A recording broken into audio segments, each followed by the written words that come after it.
Olá, bem-vindos a mais um podcast. Esse aqui é o Reflexões Criativas Entrevista, esse espaço dedicado a explorar mentes inovadoras e criativas do mercado. E hoje eu tenho o prazer de receber um convidado muito especial, que foi meu gestor lá em 2009. Eu ainda tinha cabelo quando a gente se conheceu. E ele tem uma trajetória muito sólida na área de negócios e publicidade, um profissional capaz de criar soluções estratégicas para grandes marcas ao longo da sua carreira.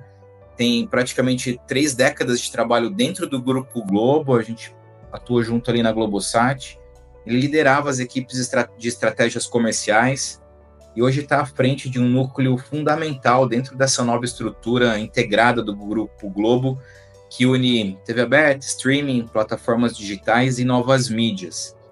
Ele é responsável por projetos que unem conteúdo e marcas de forma orgânica e eficiente, e é uma referência quando a gente fala em conectar grandes anunciantes a esse vasto universo multiplataforma que a Globo tem. Pela sua gestão, e eu sou prova disso, destacaram-se aí inúmeras iniciativas criativas e bem-sucedidas, que eu também pude fazer parte ali da, entre aspas aqui, extinta Globosat. Eu sei que ele é uma pessoa apaixonada por desafios, inovação, gosta de curtir bons momentos com os amigos e a família. Ele foi indicado para o Prêmio Caboré como profissional de veículo também já. É membro do F Awards, membro do júri do F Awards. E hoje ele está convidado aqui para compartilhar alguns insights sobre criatividade, inovação em publicidade, estratégia comercial, que impulsionam aí negócios e acabam encantando os telespectadores nesse universo apaixonante que é o entretenimento. Por favor, recebam com muito carinho meu amigo Herbert Zeiser. Herbert, bem-vindo, obrigado pela presença aqui no Reflexões Criativas. Não, um prazer enorme poder participar aí do projeto e vamos compartilhar aqui um pouquinho da nossa história, né? Então, espero que agrade aí a tua audiência. Pô, com certeza vai, cara, vai ser um prazerzaço. Bom, a gente vai passar aqui por algumas perguntas sobre carreira, liderança, criatividade, mercado, estratégia, para realmente explorar isso. Sua experiência, sua visão de mercado. Eu sei que você é um cara super antenado, sempre foi. Então, começando sobre carreira e liderança, Herbert, olhando para trás aí nessa sua carreira, qual foi o ponto mais importante dessa sua trajetória para você chegar nessa posição de liderança que você tem hoje dentro do Grupo Globo? Acho que essa é uma pergunta que a gente não tem uma única... Acho que não tem uma única chave, né? Um único ponto que fez essa transformação, né?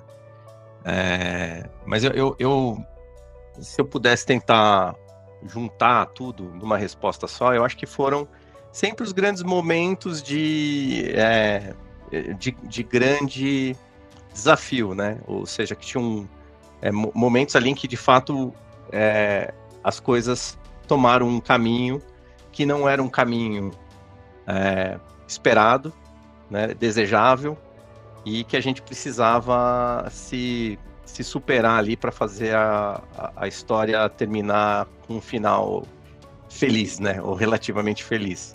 Sim. Então, são vários, né, casos, assim, durante a carreira e durante todos os momentos ali. Acho que, para destacar um, assim, eu acho que foi 2020 que a gente teve ali o processo de fusão mesmo, né, da Globosat com a Globo. E era um baita de um desafio, imagina, todo mundo com medo mesmo, né? Porque passa uma série de inseguranças e etc. Fusão nunca é fácil, né? Não. É difícil, né? Porque, obviamente, você tem que fazer isso da maneira mais transparente possível, mas as pessoas, elas vão tendo um nível de ansiedade. Normalmente, a gente já convive com uma ansiedade exagerada, né? A cidade de São Paulo, o mercado publicitário, está na área de vendas, então já é um nível de ansiedade razoável. Aí, somado a isso, essa novidade, então a gente teve isso, 2 empresas com culturas diferentes, com tamanhos diferentes, com portfólio de produtos diferentes, que aí em fevereiro de 2020 a gente junta fisicamente, teve todo um trabalho prévio, assim, foi um trabalho muito bem orquestrado, acho que a Globo fez um trabalho, assim, impecável quando a gente pensa no tamanho da fusão que a gente tinha para fazer. Sim. E aí, 30 e poucos dias depois, lockdown, pandemia, uns times totalmente novos, com um formato de comercialização, a gente agora aí estruturado por verticais e não mais por agências e tal. Então, esse foi um momento, assim, de, tipo, bem desafiador, né? E aí você manter calma, equilíbrio, centrado, buscando ali dia a dia, encontrar solução e tal. Acho que essa é um pouco, assim, um dos fatores, né? Tem vários outros aí que acompanham isso, né? Mas essa daí foi... essa foi caprichada. Essa orquestração. O Herbert, você falou sobre grandes desafios e grandes momentos na sua carreira. Tive o prazer de trabalhar com você e sei que a sua posição, você sempre teve equipes e várias pessoas embaixo da sua liderança. Tanto de lá para cá, ou talvez no começo da sua carreira também, como que você faz para manter seu time inspirado e criativo, especialmente nesses momentos de grande desafio, para além desse momento da fusão entre Globosat e Globo, assim, para os desafios do dia a dia? Acho que, assim, são fases diferentes, né? Conforme você vai amadurecendo, você vai ganhando mais repertório, você vai ganhando mais segurança, né? Porque a tarefa de ser líder é uma tarefa que, quando você faz a transição, né, de um profissional que você gera resultado individualmente para um profissional onde você passa a liderar pessoas, cara, é natural, teu nível de insegurança vai lá para cima, né? Então, assim, foram várias fases, né? E aí também procurando identificar talvez um elemento que perpassou, né, todas as fases, assim. Uhum. Eu acho que eu sempre fui um cara que jogou muito junto com o time, né? Então eu sempre procurava olhar quais eram as dificuldades e sempre entendi muito isso do gestor, né? Eu acho que o gestor, ele tem por finalidade, e muitas vezes até nem brilhar, né? Nem aparecer, mas ajudar a equipe, de fato, a contornar ali seus desafios. Até mais porque assim, nós estamos num time de negócios, né? Se esse time entende que tem um gestor ali que ele está compromissado com o seu resultado, né? E ajudar você a fazer aquele resultado, a entregar aquele resultado, cara, eu acho que isso é um bom começo, né? Aí, obviamente, tem várias outras questões, né? Que acompanham isso e tal. Mas acho que essa talvez é a característica que eu percebo, assim, que mais me acompanhou desde a largada, assim, desde o começo. Sempre foi uma pessoa que olhava muito pro resultado. Transparência? Né? Não entendi. Você definiria essa característica como transparência? Jogar junto, assim? Não, transparência sim, mas eu acho que mais cara, tá ombro a ombro mesmo, entendendo ali quais são os... Óbvio, você não vai conseguir, tem problemas operacionais do dia a dia, tem questões de governança da empresa e tal, que você não vai conseguir passar por cima, você não vai conseguir. Mas como é que você ajuda o maior número de casos possíveis a ficar mais leve o processo, né? Seja na ponta, lá junto com o mercado ou o cliente, ou seja, internamente, né? Então, estar junto do time em todos os desafios mesmo, né? Suporte. Procurar... E aí também um ponto que é importante, né? Talvez não olhar para questões muito pontuadas de eu vou resolver um problema específico, mas tentar escolher, porque senão a administração do tempo é fundamental. Sim. Mas talvez você escolher as batalhas que vão gerar mais impacto, ou seja, você vai resolver um determinado problema que vai ajudar um grupo de profissionais, né? E não só um determinado cliente ou profissional. Mas eu acho que assim, cara, acho que é isso, mas tem uma jornada, assim, tem um amadurecimento. para falar um pouco não falar só da coisa boa, né? Falar também dos nossos... Cara, eu sempre fui uma pessoa que, até por conta dessa questão da ansiedade, de gerar resultado e tudo mais, eu era muito, muito duro, né? Era um cara durão, assim. E vira e mexe, se eu tô muito nervoso, eu escorrego para esse lado, né? Então eu tenho que o tempo inteiro me controlar para ser mais equilibrado, ser mais controlado e tal. Então, acho que isso você ganha com um pouco de a maturidade te ajuda, né, com o tempo. Sim, descobrindo. Mas eu acho que como gestor ali. Legal.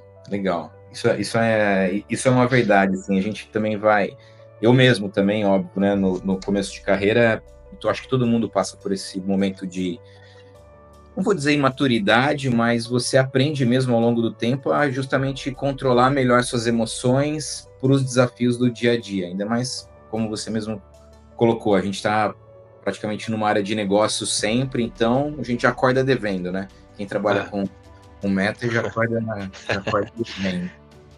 São 27 anos de Globo, mas antes disso eu sempre trabalhei com vendas, né? Então, a vida inteira, né? Praticamente minha vida profissional inteira foi com meta. O Herbert, quando a gente tem metas, assim, principalmente, estão aqui focando no entretenimento, vou entrar um pouquinho nas coisas da Globo, claro, respeitando aí os policies do que você pode e não pode contar. Como você definiria hoje criatividade dentro do ambiente corporativo da Globo? E se você poderia contar algum exemplo marcante eu conheço algumas, mas gostaria que você contasse, de alguma ação publicitária que você ajudou a conduzir, liderar, como foi esse processo, se você tem alguma memória de alguma, assim. Cara, acho que tem... Eu acho que, assim, vamos separar, né? Eu acho que a criatividade em negócios que tem tem um compromisso de receita, né, muito alto, muito elevado, é um desafio, né? Porque as pessoas tendem a jogar de uma maneira mais segura, né? Porque, vou inovar e pode ser que eu perca alguma coisa que eu já tenho. Mas com o passar do tempo, você também corre o risco de perder aquilo que você tem se você não experimentar alguma coisa nova. Então, é sempre eu brinco que é um elástico, né? Que você vai o tempo inteiro tensionando isso e o elástico vai, e aí quando você percebe que ele vai quase arrebentar, você dá uma soltada e você volta e puxa. Então, é o bem stick e puxa. Mas isso não é um privilégio da Globo, né? Eu acho que, assim, isso, se você olhar para, por exemplo, hoje, instituições financeiras, de uma maneira geral, cara, eles estão fazendo uma ginástica violenta para conseguir se adaptar aí a tudo que o mercado tem trazido, tecnologia, etc. e tal. O nosso mercado de comunicação mesmo, olha a quantidade de players que apareceram né, do ponto de vista de transmissão, de entretenimento e tudo mais, como é que você reinventa, né? Então é de todos os lados, né? Não é só a Globo e não é só negócios, né? Acho que a grande maioria das empresas hoje sentem, né? As montadoras com os carros elétricos, como é que elas estão tendo que repensar ali todo o seu line-up, né? E etc. E uma série de coisas, a cadeia inteira, como é que você vai redesenhar isso. Então, de uma certa forma, está todo mundo sendo pressionado para isso, né? Eu acho que... E aí, acho que com os desafios, né, muito grandes, né, dizem que a mãe da criatividade é o problema. Então, quando você está com um problema em cima da mesa, você vai quebrar sua cabeça para ver como é que você vai resolver, né? Então, eu acho que isso tem, de uma certa forma, pautado todos os negócios, né? Eu acho que, assim, olhando aí para o nosso dia a dia lá da Globo, cara, isso é quase...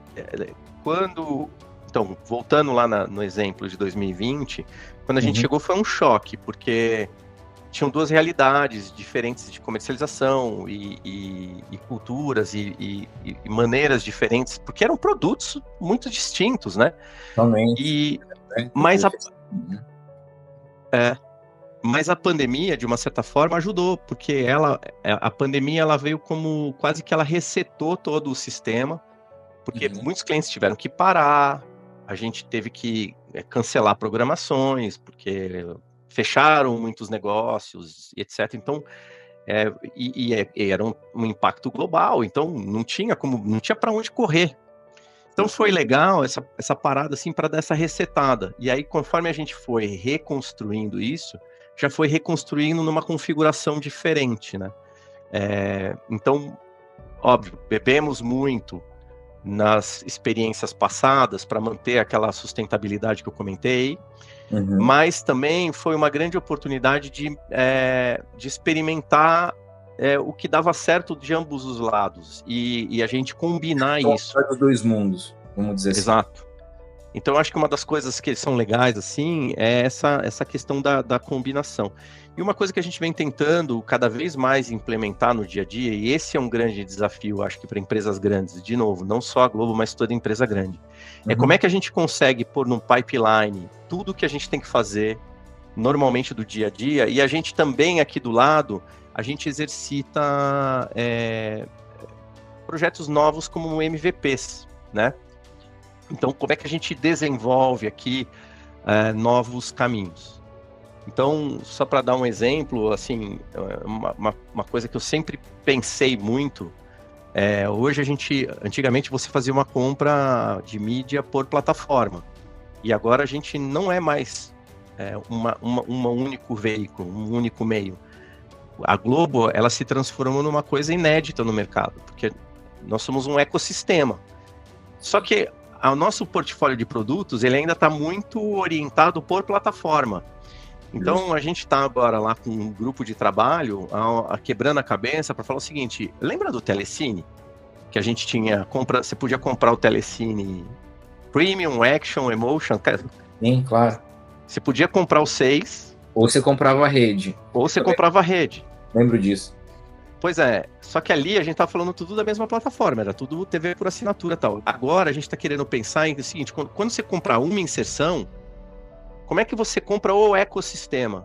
Então, eu comprei uma inserção na TV aberta, quantas na Pay TV eu compro junto, quantas nos canais Fast, quantas no Globoplay, quantas impressões de vídeo a gente entrega na família G. Como você entrega o todo, né? Você está praticamente melhorando a proposta de valor dos produtos aí, justamente. Comprando um produto só, que é o 30 segundos ou 15 segundos e tal. Então, hoje a gente está modelando isso. Como é que a gente consegue fazer essa entrega de maneira simples, né? Como é que o cara consegue ter esse benefício, né? Poder fazer essa compra. Então, veja, não é nenhuma ideia revolucionária, não é nada, mas a gente precisa construir um caminho novo, né? Tanto operacional quanto não sei o que, para levar essa novidade para o mercado. Exercitando a criatividade, claro, para resolver esses problemas aí, esses desafios. Criatividade, e tem uma palavra que faz parte muito da minha infância / adolescência. Gambiarra. Sim, às vezes ajuda para destravar alguns pepinos. O problema da gambiarra é que muitas vezes você faz a gambiarra e ela fica definitiva. Nunca mais volta. Porque aí é o famoso puxadinho, né? É o famoso puxadinho. Se você tivesse que dar um exemplo marcante de alguma ação publicitária que você liderou, qual seria, assim? Como eu sei que são muitas, eu deixo você com uma licença poética de citar 3 aí. Meu time é fantástico, assim, né? Eu acho que a gente tem várias, assim, de criação. Acho que o poder da dramaturgia hoje é um negócio incrível, sim. O que a gente consegue transpassar e tangibilizar, né? Então, só para citar talvez uma, e aí para fazer um cross com tudo, né? Tanto do ponto de vista de produto, de ineditismo e tal. Então, eu acho que um projeto que é legal porque não fala só sobre a nossa área, mas fala sobre Globo de uma maneira geral. Sim. Eu acho que é Todas as Flores, assim, porque foi uma primeira novela que ela foi criada pro streaming, Sim. né? E aí ela teve, usando ela foi estruturada com capítulos de novela, só que a gente fez como se fossem temporadas. Então a primeira metade foi a primeira temporada, a segunda metade foi a segunda temporada. A gente lançou a primeira metade inteira no Globoplay. E aí depois ele foi para a TV aberta. Quando a gente lançou na TV aberta no final, a gente lançou a segunda temporada. Então assim, foi uma jornada incrível. Foi. E a gente conseguiu fazer uma amarração muito legal com a Natura, né? Exato. De assim, teve licenciamento de produto, mas muito legal, né? E então eu acho que foi um exemplo assim de como é que a gente usou esse ecossistema como um todo, né? Hoje a gente tem uma DSP, então assim, a gente tem integrado muito projetos com Digital Out of Home, com geolocalização e tudo mais. Então, também uma baita possibilidade. O que você dá asas para a imaginação, né? Claro. Então, os projetos de dramaturgia, eles são lindos, né? A gente lançou esse ano passado um que fez... Oi? Complexos, mais lindos. Eu vou fazer um parênteses com Todas as Flores. Eu lembro muito dele porque eu estava na Vivo quando ele foi lançado e a gente usou muito ele para aquisição do Globoplay, comunicação, e eu lembro justamente dessa jornada. Falei, nossa, estão acertando muito. A primeira temporadinha no streaming, depois leva para aberta, depois volta a temporada completa para lá. Eu lembro do licenciamento com a Natura e performou super bem em vendas, que eu lembro bem. E ele foi um que foi o ganha-ganha-ganha, todo mundo, né? Porque assim, foi bom pro Globoplay, foi bom pra gente em comercialização, foi bom pra Natura. Então assim, cara, é sensacional. E a gente consegue extrair melhores valores desses projetos usando todo o ecossistema. Exato. Né? Agora assim, a gente tem projetos lindos de dramaturgia, né? A gente tem novela, por exemplo, Pantanal, gerou várias entregas lindas, né? De dramaturgia. A gente teve uma no ano passado com o Boticário, que a gente mexeu na abertura da novela, linda também. Mas, de novo, acho que a provocação legal a ser feita aqui, que a Globo hoje traz para o mercado, é explorar o potencial do ecossistema. Como é que a gente começa uma história num asset da TV, vai para o social, leva para o digital, né? Reverbera isso, dá linearidade na Pay TV, né? Eu sei que a Pay TV hoje é meio demodê, né? Todo mundo fala, não, Pay TV já era, tal. Mas o streaming nada mais é do que uma TV paga. Sim. A gente está se reinventando e tem lá seu público qualificado e tal. Sim, claro. Então, eu acho que tem uma beleza aí dessa utilização desse ecossistema que hoje a gente tem, que é bem interessante, assim, bem... Sim, e a Globo como líder acaba ditando esse modelo e eu, né, por ter passado ali pela Globosat, e eu vejo... e ter acompanhado, já estava fora da companhia em 2020 quando juntou, mas eu lembro muito do Lema, se eu não me engano era uma só Globo, né, quando começou essa questão da fusão. E aí você vê que também, você citou agora sobre o ecossistema, a gente fala de comportamento, né, Pay TV, comportamento do consumidor, tal. Como você percebe essas mudanças no comportamento do consumidor mesmo com relação à publicidade nos últimos anos, assim? Assim, eu acho que a gente, assim, vou ser arriscado aqui. Tá bom. Eu acho que a gente leva, e obviamente o mercado é impactado, o nosso mercado é muito impactado por inovação, por tendências, por uma série de coisas e tal. Mas tinha um diretor lá no passado e tal, que ele brincava com uma frase que eu sempre penso nela, porque é uma baita verdade, né? Ele falou, cara, no final de tudo, no final dessa linha toda, dessa digitalização toda, lá no final, na ponta, vira analógico. Porque nós somos analógicos, né? Nós, como seres humanos, a gente tem uma limitação. Puta, agora tem chat, tem bot, tem isso, tem aquilo, tal. Cara, só que se você não meditar, se você não desligar, se você não se desconectar, tal, dá um overload no negócio, você tem burnout. E tá aumentando o caso de burnout. O Brasil é o país que está liderando na América Latina agora, se eu não me engano, isso. Então, o ponto é, tá bom, todas as pesquisas, todos os dados, todos levam para todos os caminhos, né? De tipo, cada um quer vender seu peixe. E aí, é o micro momento, é o funil, qualquer argumento hoje, né, que é usado e é construído uma narrativa, as narrativas estão bem elaboradas e tudo mais, mas no final de tudo vira analógico, né? Então, assim, a gente tem, é só você olhar o comportamento dentro da tua casa, teus filhos e tal, como é que isso, né, impacta, como é que eles interagem e tudo mais, está tendo uma mudança, né? Mas, de fato, as pessoas, elas olham aquilo que elas têm interesse. Então, isso é uma regra que não mudou. Então, qual é a publicidade que vai te impactar?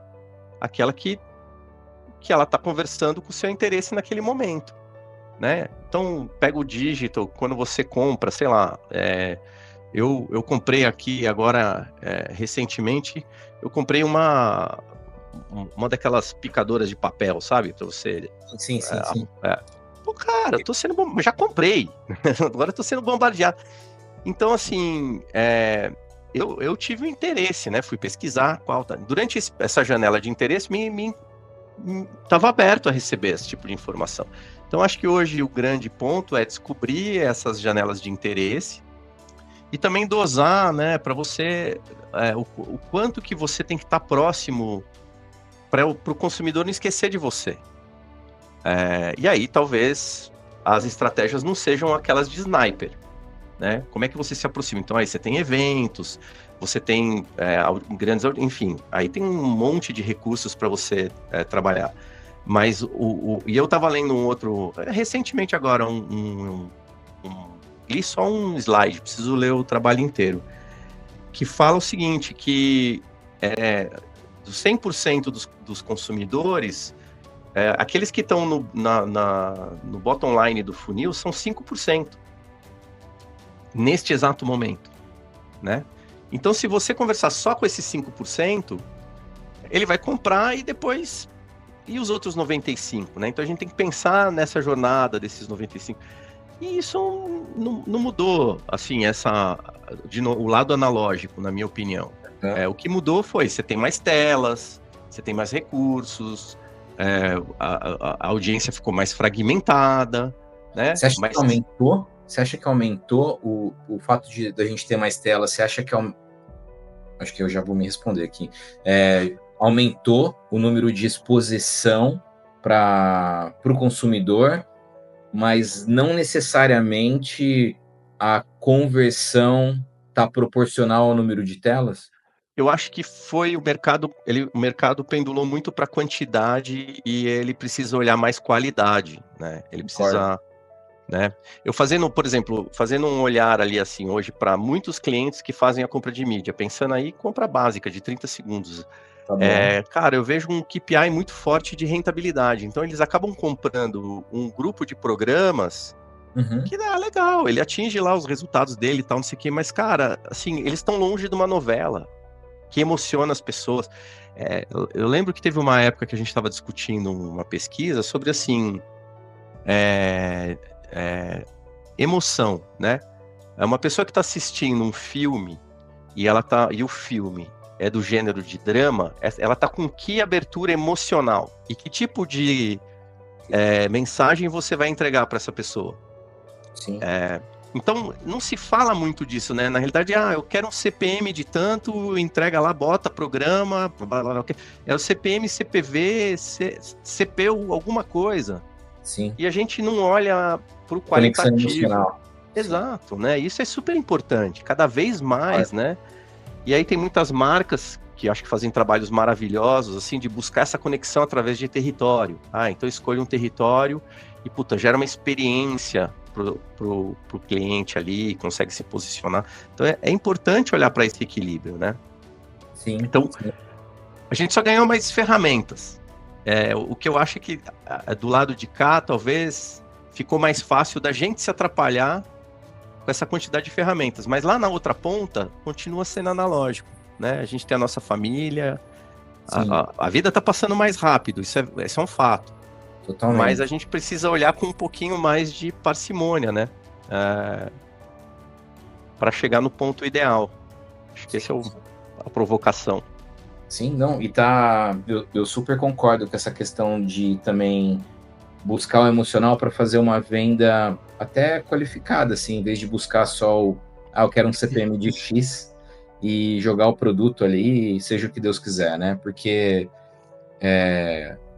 tem uma coisa que a gente não controla, eu tenho falado disso um pouquinho, que eu estou escrevendo um livro com um amigo, e a gente fala justamente disso. Você pode fazer a campanha perfeita, fazer tudo, mas tem uma coisa que você jamais vai controlar, que é justamente a intenção do consumidor ali, o momento dele. Você pode fazer tudo certo e beleza, e a campanha flopar, porque o comportamento do consumidor não estava adequado, ou ele não estava aberto àquela emoção naquele momento. Isso diz muito também sobre o nosso mercado e faz total sentido com o que você está trazendo do analógico, né? Você não consegue codificar isso. E eu acho que aí você tocou um ponto que, assim, eu acho que aí onde que eu acho que esse mundo conectado, hiperconectado, faz muita diferença. Que, assim, pra gente mudar o nosso mood, as nossas emoções, é muito rápido, né? Muito. Basta o Trump falar alguma coisa lá na Casa Branca, Sim, cara, muda o mood de muita gente, entendeu? Olha o que aconteceu com o DeepSeek lá, né? Assim, é impressionante, porque a gente tá hiperconectado. Então, essa variação das emoções, isso sim, acho que esse é um baita de um desafio. Mas como é que você se conecta mais no longo prazo, né? Eu acho que as marcas precisam, talvez o mercado precise olhar, abandonar um pouco o curto prazo, que é importante. Claro que é importante, ninguém tá falando que não, mas precisa olhar para o long game, né? Exato. Como é que você faz essa conexão no longo prazo? Essa é acho que é a pergunta de milhões. Bilhões. De bilhões, né? E aí, você falando de hiperconectividade, telas, tudo mais, a gente está realmente num momento de, não vou nem falar futuro de publicidade integrada em multiplataformas, porque isso já é a realidade hoje. Mas com essa chegada e explosão da IA generativa e essas novas tecnologias, como você acha que vai ser esse futuro daqui para frente? Porque ele está sendo construído, assim, muita coisa já chegou, a gente vê várias notícias pipocando a todo tempo. Eu estou estudando isso a fundo, MBA, enfim, vários cursos. Se você perde um dia de notícias e fala, nossa, parece que eu estou super desatualizado. Como que isso vai entrar, assim, para publicidade? Você vê, olhando pela sua ótica de gestor e líder de mercado como a Globo? Difícil, hein? Não, assim, eu tive o prazer e a felicidade de ir no SXSW esse ano, né? E lá... Falaram muito, né? Muito, muito. E aí tem o lado positivo, o lado negativo. Algumas pessoas saíram de lá com a percepção que falou-se mais do lado negativo. Mas o fato é que o que eu acho que a lição que fica, e já era uma lição que quem foi o ano passado trouxe, é que, na real, a gente vai ter que aprender a trabalhar com esse treco, né? Não tem como. Então, eu vi vários exemplos lá, assim, a gente teve, acho que a palestra que eu acho que eu mais gostei foi a da Qualcomm, e aí tava o Will Mai lá, Will.i.am. Sim. E, pô, foi genial, porque ele chegou pro time lá de desenvolvedores e falou assim, cara, eu quero um assistente que eu não precise de vocês, né? Eu quero criar o que eu quiser. E eu converso com ele e tal, e monto e faço. Então, assim, pô, genial, né? Desse ponto, você olha para isso e você fala, cara, é infinita as possibilidades, né? Aí a outra provocação que a gente teve numa outra palestra lá, não me lembro agora exatamente qual foi, mas ela chegou e falou, cara, eu tô desafiando meu time até o final desse ano aqui, cada um deles ter criado um assistente de AI, né? Um bot lá, um assistente e tal. E ela virou para a plateia e falou, eu desafio vocês também a fazer o de vocês, porque dá para fazer. Sim, aí você fala, cara, pô, me cai uma ficha. Então, assim, eu acho que a gente vai começar a trabalhar isso e vai falar, pô, isso aqui me facilita e tal. Vão aparecer novas disrupções, assim como apareceram no passado. Mas talvez agora apareça numa velocidade maior, né? E então, assim, definir o caminho da publicidade, lá mesmo no SXSW, a gente teve um painel lá, onde o Ricardo Vilela estava falando como é que o jornalismo está trabalhando com inteligência artificial, né? Como é que está ajudando o jornalismo a produzir com a mesma seriedade, com a mesma credibilidade e tal, e está se apoiando nessa ferramenta, mas sempre usando ali um filtro de todos os valores, né, que o jornalismo é fundamentado.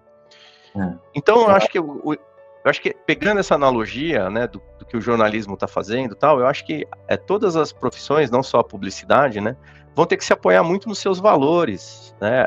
E aí voltamos de novo para nossa conversa do analógico. É isso.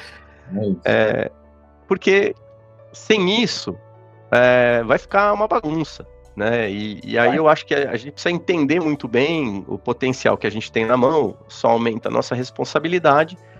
Acho que os grandes profissionais aí do mercado vão ter que, de uma certa forma, pautar isso para que seja para o bem, né? Para que a gente faça isso ser produtivo, ser uma evolução positiva, né? É assim que eu penso. Mas a gente não vai poder se furtar de aprender a trabalhar com isso, né?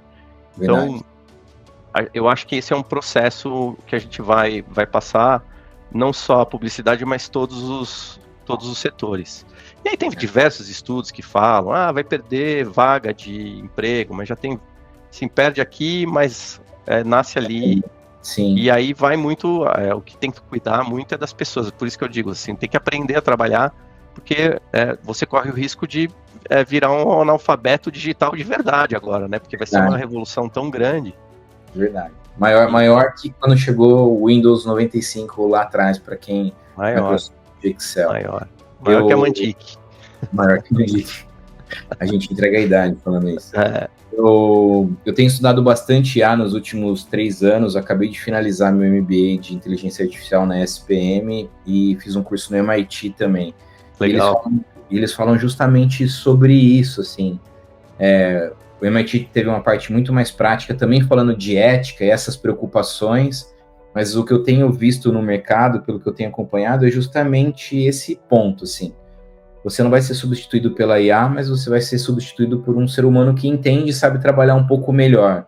Você não precisa ser o desenvolvedor ali para criar coisas mirabolantes. Hoje tem plataformas que fazem você ter um assistente pessoal, tem o Copilot agora, que você já consegue fazer um monte de coisas, o próprio Google tem ali o Gemini, que também te ajuda com outras funções, para além da líder de mercado, que é a OpenAI aí. Então, eu também vejo assim, sabe, que apesar dela trazer bilhões de facilidades para a gente, ela nunca vai conseguir modular as coisas que um ser humano faz. E eles falam justamente sobre isso. A gente, principalmente nessas áreas mais sensíveis, a gente precisa de uma validação, um checking humano ali do que sai de resultados da máquina. Senão a gente fica perdido. E olhando aqui, por exemplo, falando um pouco mais da área que eu atuo, né? Vai possibilitar você... Então, imagina, a gente tem hoje uma diversidade de plataformas, uma diversidade de formatos que impactam as pessoas nos seus mais diversos momentos. Então, assim, humanamente é impossível você conseguir digerir tudo isso e montar o melhor plano de mídia. Estou falando de X, mapa de X. Banner e vídeo e não sei o que. Como é que você constrói a melhor jornada ali pro teu filme, tá com uma boa afinidade com o conteúdo, etc, etc. É humanamente impossível. A gente, por mais que teve softwares, até então, a gente teve muitos softwares apoiando isso também. Então a inteligência artificial vai ajudar a gente nisso. Vai ajudar as marcas a, de repente, construírem um plano mais adequado e mais facilmente olhando para diversos cenários. Agora, e os projetos que são baseados e pautados em conteúdo? Como é que você integra isso dentro da narrativa da história? Né? Então isso precisa muito dessa curadoria, e a sensibilidade, e o feeling. Tem muita coisa que a gente... Eu acho que assim, o nosso mercado se afastou muito dessa coisa do feeling, da aposta, né? E a gente precisa ter isso, porque isso é o que dá a grande... Se você olhar os grandes cases, né, do mercado e tal, cara, tem um quê de feeling, ninguém nunca descobriu a receita de bolo. Né? Tem uma aposta ali, tem uma questão de sensibilidade por trás. Eu particularmente, não sei, pode ter algum case que o cara foi pautado única e exclusivamente 100% em dados, mas talvez assim, não foi o case mais... incrível, né? Mais marcante. Mais emocionante, né? Mais emocionante, cara. Pô. Olha o que a gente passou agora, né, com Ainda Estou Aqui. Cara, o país inteiro se conectou com essa história, não só com a história do filme, mas acho que com a história da Fernanda, né, do Celton, e eles correndo o mundo todos, como eles trabalharam para fazer isso, como eles engajaram todo mundo. Então, cara, foi uma conexão emocional fortíssima. Isso acho que vai continuar tendo muito valor, né?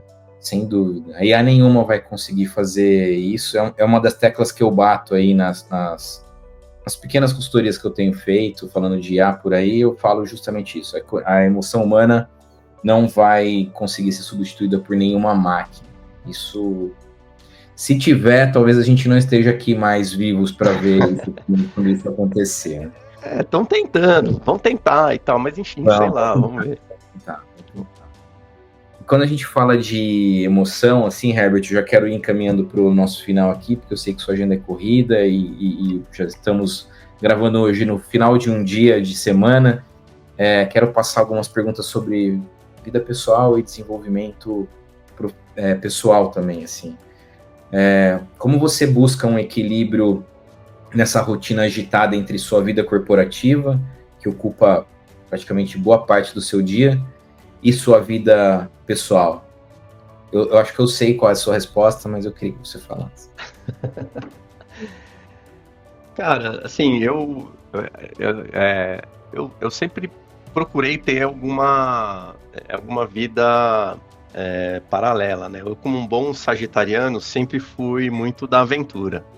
Uhum. Então teve uma época na minha vida que eu mergulhei, fiz mergulho livre, pescava, mergulhava alto mar e tal, não sei o quê. Aí teve uma época da minha vida que eu fiz voo livre, voava de paraglider, participei de mundial, não participei competindo no mundial, mas quando o mundial rolou aqui no Brasil, eu me enfiei lá no meio com os caras para voar e tal. Experiências maravilhosas, assim. Mas conforme eu fui amadurecendo, né, e aí você tem filhos e família Sim. E tudo mais e tal, e você também vai percebendo outras questões da vida, né, e aí numa busca minha ali, num determinado momento tal, eu encontrei o Tai Chi Chuan, e eu pratico já tem uns 12 anos, mais ou menos. Você às vezes com mestre, né? Não, ainda não. Não. São 9 níveis, né, dentro do Tai Chi. Eu tô no 3º, mas para você ter uma ideia, assim, a minha professora, minha mestra aqui no Brasil, que ela acabou de... ela tá, acho que no 7º ou no 8º, assim, que vai ficando cada vez mais difícil. É coisa de chinês, meu. O negócio não é assim, então entrou e resolveu, Sim, né? Então tem toda uma jornada, tal, e o que é legal ali é que não é só físico, né? É físico, mental e tem o espiritual também, né? O Tai Chi tem a raiz dele no I Ching, no taoísmo, no confucionismo e no budismo, né? Então, e aí com mais regularidade ou menos regularidade, eu sempre procuro me manter dentro dessa conexão. Sim. Que me traz muita reflexão ali, você com você mesmo durante o dia. Óbvio, a gente é ser humano, né, meu? Aí todo mundo aqui em casa fala, pô, não tá adiantando nada esse Tai Chi. Tem hora que não, né? Tem hora que não. Eu falo, cara, mas também, olha a quantidade de coisa que acontece, tá? Então também não é uma pílula mágica, né, que você toma. Mas assim, cara, é muito... E aí um pouco do papo que a gente teve aqui, né? É o quanto que... E acho que tem uma reflexão legal, né? É que o Tai Chi, como a gente faz tudo muito devagar, sim, tem um porquê do fazer devagar. E uma vez eu não sei se você estava naquele treinamento da Hyper Island, na Globosat. Não. Foi interessantíssimo isso, eu já praticava naquela época e tal, mas eles trouxeram... Lembra quando você começou? E eles trouxeram a parada do seguinte, tipo, para você ir rápido, você precisa ir devagar. Sim. E aí o Daniel Goleman fala a mesma coisa, né? O ócio criativo, enfim, tem uma série de literaturas aí que nos mostram, a gente precisa ter um momento de inspiração, ter um momento de aquietar um pouco a mente, e aí tem uma série de caminhos aí que as pessoas têm procurado cada vez mais, mas para mim foi o Tai Chi Chuan que me ajudou aí nessa jornada. Eu recomendo, aproveitando aqui, fazendo uma propaganda aqui, eu acho que vale a pena, assim, a turma procurar, assim, e não é um negócio que você vai chegar a fazer uma aula e, resolve. Não, claro, é uma construção. Faça um compromisso com você mesmo. Fala, sim, cara, vou lá, vou fazer 3 meses, no mínimo 2 vezes por semana. Vocês vão sentir a mudança, assim, é impressionante. Né? Naquele momento seu, assim. Eu não sei se você lembra, mas eu pratico Aikido há um tempo também. É a mesma linha, exato, é lindo, o Aikido é maravilhoso. E meu mestre ontem, a gente estava na aula, ele falou exatamente isso, olha só que interessante, sobre o rápido e devagar. Ele falou, né, a gente estava lá numa aula de graduados, ele falou, vamos fazer esse movimento bem devagar agora, para a gente ver a posição da mão, da respiração, para daqui a 2 anos a gente conseguir fazer ele mais curto, certinho, melhor. Também essa questão do oriental, assim, eu sou suspeito por falar que eu gosto muito. Eu fiz Aikido também, fiz com a Sensei Lila. Eu lembro que você do fez. Nova Era. Sim. E aí? O papai tá num call aqui, filho. Nossa, como ele tá grande. Eu fiz com a Sensei Lila, mas só que qual era o problema ali? Era o horário, cara. Puta, os horários, assim, são terríveis, né? Mas aí eu me afastei do Aikido. Mas é uma coisa que eu gostaria de levar as crianças, porque eu já tentei pôr elas no Tai Chi, mas elas não se conectam muito, mas acho que o Aikido talvez pegasse mais elas, assim, acho que vai ser... Pro momento deles, o Tai Chi ainda não é o ideal, né? Ô Herbert, 2 últimas perguntas aí para finalizar nosso papo incrível. Se você pudesse dar um conselho pro Herbert que começou a carreira há 20 anos atrás, 30 anos atrás, o que você diria? Cara, assim... Pode ser qualquer conselho, tá? Eu acho que clichêzão, né? Tipo... tem muita coisa que a gente se desespera e tal. Eu acho que tem um bom, assim, que tem problemas que você consegue resolver e tem problemas que você só tem que esperar, né? Mas que eles vão se resolver, né? Às vezes parece um negócio que fala assim, pô, o mundo vai acabar, não vai dar certo, tal. O que eu posso fazer para isso? Putz, posso fazer isso, tenta resolver, tenta fazer, tal. Mas, cara, se você não conseguir, tudo bem, ele vai se acomodar, ele vai se ajustar com o tempo, né? E aí o ditado popular é aquela... vou pro francês aqui, mas é merda quanto mais mexe, mais fede. Sim. É um pouco isso. Então, se o problema não tem solução, não adianta você ficar lá mexendo, entendeu? Porque vai feder, né? Sim. Então é ter um pouco mais dessa percepção, né? E acho que para quando eu era mais jovem isso ia ajudar bastante. Sim, é quase que uma filosofia estoica, né? Que é focar no que você pode controlar ali. É um pouco do livro que a É gente quase vai... nada, né? A verdade é. E Herbert, cara, super obrigado pelo seu tempo. Eu vou abrir aqui a última pergunta desse bate-papo, mas foi incrível te rever e trocar essas histórias. O que significa sucesso pessoal para você? Ou melhor, o que significa sucesso para você, tanto na sua vida pessoal como na profissional? Ah, cara,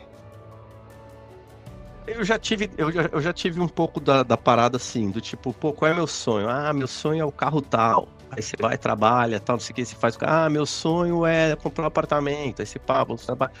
Vai lá e compra um apartamentinho, parcela, divide não sei quantas vezes, fica desesperado para bater meta, para pagar o apartamento e tal.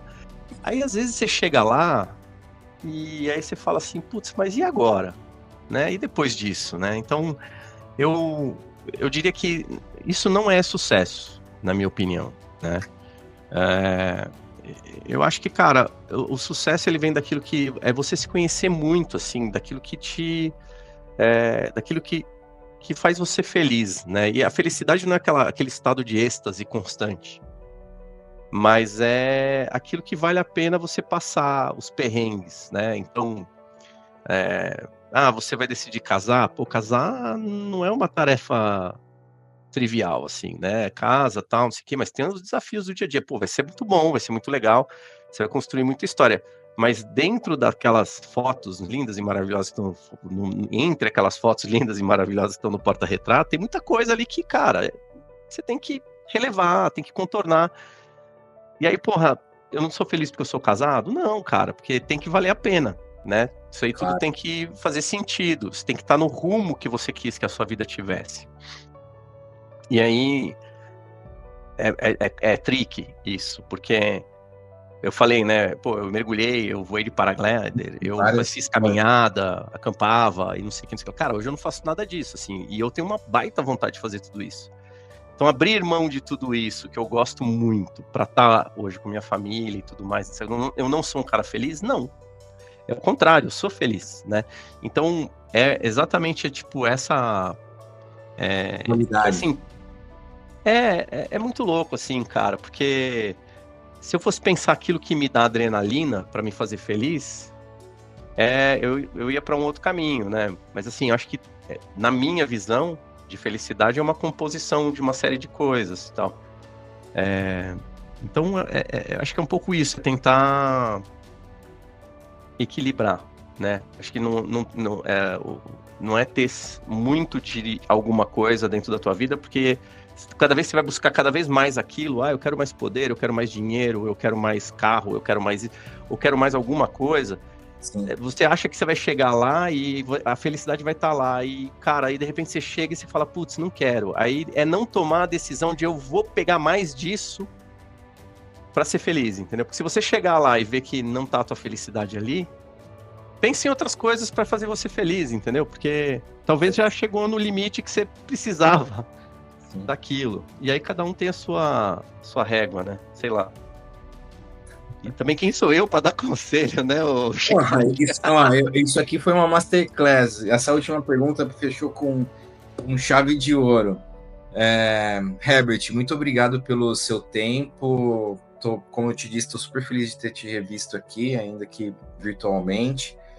Obrigado pela oportunidade da gente conversar, de você falar um pouco sobre mercado, criatividade, Globo, futuro da publicidade, do mercado de IA.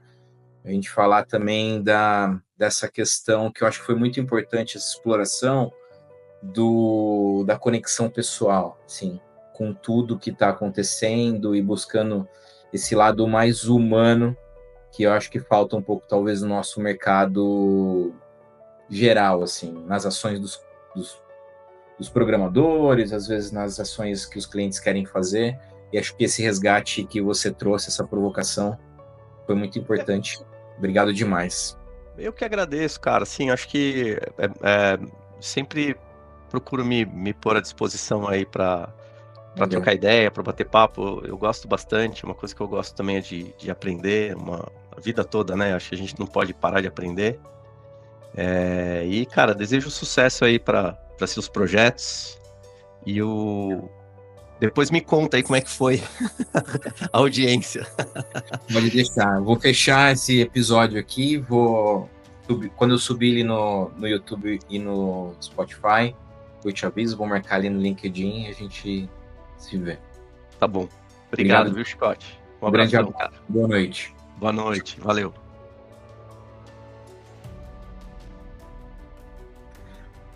Bom, pessoal, esse aqui foi o Herbert Zeiser, o CPG ali da Globo, diretor de CPG Business Director da Globo, com mais de 30 anos aí de casa ali dentro da Globo, que é o maior conglomerado de mídia do país, se não um dos maiores do mundo. Achei que foi um papo muito gostoso, uma masterclass aqui, como eu disse, muito bacana. E eu quero deixar aqui 2 convites.